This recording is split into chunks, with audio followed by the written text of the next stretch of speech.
Kozhikode ഉള്ളിയേരിയിൽ plastic പാത്രം തലയിൽ കുടുങ്ങിയ നിലയിൽ കണ്ടെത്തിയ നായയെ രക്ഷിച്ചു. നാട്ടുകാരുടെ നേതൃത്വത്തിലുള്ള സംഘം നടത്തിയ രക്ഷാപ്രവർത്തനമാണ് ഫലം കണ്ടത്. ഒരാഴ്ചയോളമായി പാത്രം തലയിൽ കുടുങ്ങിയ നായ ഭക്ഷണം കഴിക്കാനാകാതെ അവശ നിലയിലായിരുന്നു. ഉള്ളേരി മേഖലയിൽ പ്ലാസ്റ്റിക് പാത്രം തലയിൽ കുടുങ്ങിയ രീതിയിൽ ഒരു നായയെ കണ്ടെത്തുകയായിരുന്നു. കഴിഞ്ഞ ഏതാനും ദിവസങ്ങളായി ആ പ്ലാസ്റ്റിക് പാത്രവും കൊണ്ടാണ് ആ നായ നടന്നിരുന്നത്. അത്രയും അതിന് വേണ്ട ഭക്ഷണം കഴിക്കാനോ വെള്ളം കുടിക്കാനോ ഒന്നും ഇതുകൊണ്ട് സാധിച്ചിരുന്നില്ല.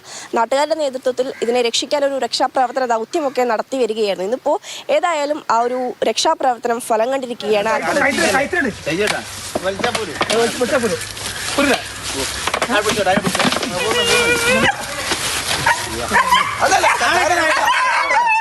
ഇവരൊക്കെയായിരുന്നു അതിന് നേതൃത്വം നൽകിയത്.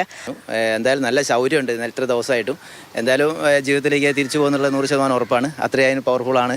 കുഴപ്പമില്ല. അതായത് കഴിഞ്ഞ കുറച്ച് ദിവസങ്ങളായി നിങ്ങൾ ഇത്തരത്തിൽ ഈ നായയെ രക്ഷിക്കാനുള്ള ശ്രമങ്ങൾ നിങ്ങൾ നാട്ടുകാരുടെ നേതൃത്വത്തിൽ നടത്തുന്നുണ്ടായിരുന്നു. പക്ഷെ അതൊന്നും ഫലം കണ്ടിരുന്നില്ല. ഈ കഴിഞ്ഞ ദിവസങ്ങളിലൊക്കെ ഈ പരിസരവാസികൾ നിരന്തരമായി ഇങ്ങനെ പ്ലാസ്റ്റിക് ഡബ്ബ കുടുങ്ങിയ ഒരു നായ ഈ പരിസര പ്രദേശത്ത് മക്കളുമായി നടക്കുന്നുണ്ടെന്ന് ഞങ്ങളെ ശ്രദ്ധയിൽപ്പെടുത്തിയിരുന്നു.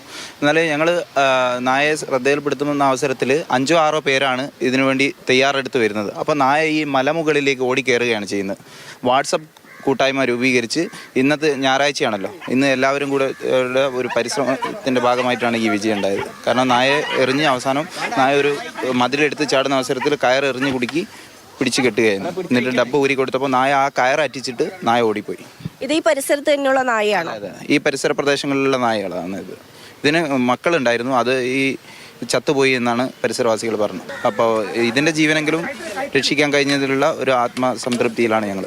ഈ വളർത്തുമൃഗങ്ങളായാലും പൂച്ചയായാലും നായായാലും ഒരു മനുഷ്യ ജീവനായാലും ജീവനുള്ള വസ്തുവാണല്ലോ. അപ്പോൾ അതിനെ രക്ഷിക്കുക എന്നുള്ള ദൗത്യമാണ് ഞങ്ങൾ ഏറ്റെടുത്തത്.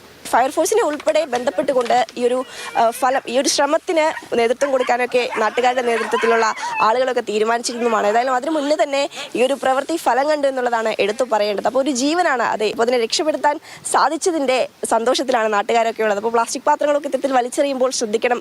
പല ജീവജാലങ്ങളും ഉണ്ട്, അവയ്ക്കൊന്നും ദോഷമാവാത്ത രീതിയിലായിരിക്കണം നമ്മുടെ ഓരോ പ്രവൃത്തിയും. മനോജ് പയ്യന്നൂരിനൊപ്പം അഞ്ജന സുകുമാരൻ, മാതൃഭൂമി ന്യൂസ്, കോഴിക്കോട്.